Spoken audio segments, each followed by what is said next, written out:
नमस्कार सर्वांना, स्वागत आहे तुमचं आपल्या नवीन अशा व्हिडिओमध्ये। तर घटना नवीनच घडलेली असून तब्बल 45 दिवसानंतर या घटनेचं किंवा ह्या खुनाचा उलगडा झालेला आहे।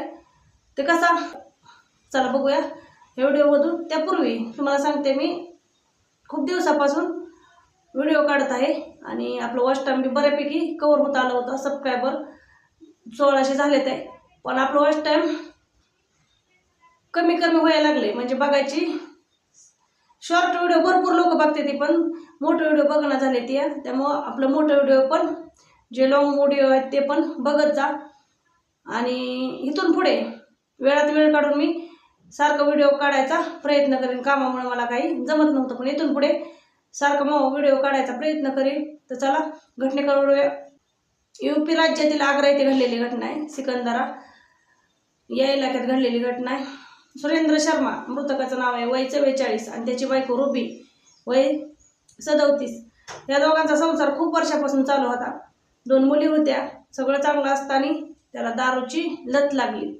दारू ही अशी प्रकार आहे की अख्खं कुटुंब या दारूमुळे उद्ध्वस्त होतंय।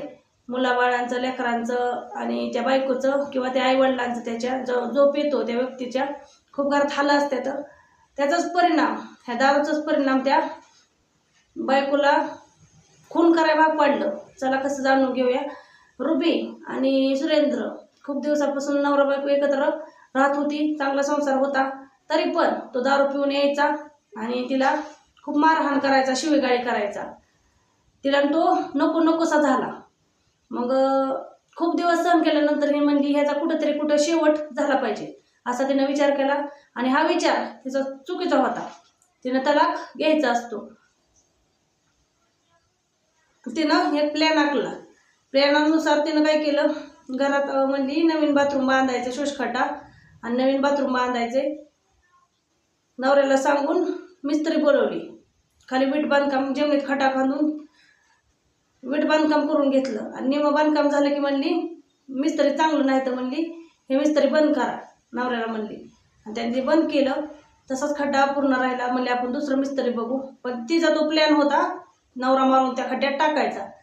एके दिवशी तो दारू घेऊन आला, तिनं बघितलं, पिऊन बी आला आणि घेऊन बी आलाय। तर तिनं आधीच झोपीच्या गोळ्या घरात आणून ठेवल्या होत्या। त्यात तिनं खिचडी बनवली। यूपीमध्ये खिचडी म्हणते ती भाताला, आपल्या इकडे डाळ भाताला, आपल्यात मसाले भात म्हणते। तिने त्या भातात त्याला ते 2 झोपीच्या गोळ्या दिल्या। तो दारू प्याला, तो भात खाल्ला आणि तो बेशुद्ध झाला। बेशुद्ध अवस्थेत त्या रुबीनं नवऱ्याला ओढत नेलं आणि त्या खड्ड्यात टाकलं। खूप खोल खड्डा होता आणि त्या खड्ड्यात वरनं दगडं भरली, मुरुम भरला आणि वरनं स्वतःच सिमेंटने कोबा केला। आणि नंतर नवीन फरशा आणल्या आणि त्याच्यावर फरशा तिनं स्वतःच लावल्या। आणि कुणालाही संशय येऊ नये, घाऊ नये म्हणून त्याच्यावर एक तिनं टेबल लाकडी सोडला ठेवला। त्या टेबलावर लॅपटॉप, शोभेच्या वस्तू असं ठेवून तिनं पूर्ण प्लॅनिंग आखून नवरा मारला। मारल्यानंतर 24 तासांनी तिनं तक्रार दिली पोलिसात की नवरा बेपत्ता आहे, त्याचा शोध घ्या, फोटो दिला। सगळं होतं, पोलीस सगळीकडे तपास करत होती, पण त्याचा कुठंच मेळ लागत नव्हता। त्याचा भाऊ अनिल शर्मा ह्याला तिच्यावर संशय होता। 45 दिवस झाले होते या घटनेला। जुन्या काहीतरी कामाचं कागदपत्रासाठी पोलीस तिथं आले होते सुरेंद्र शर्माच्या घरी।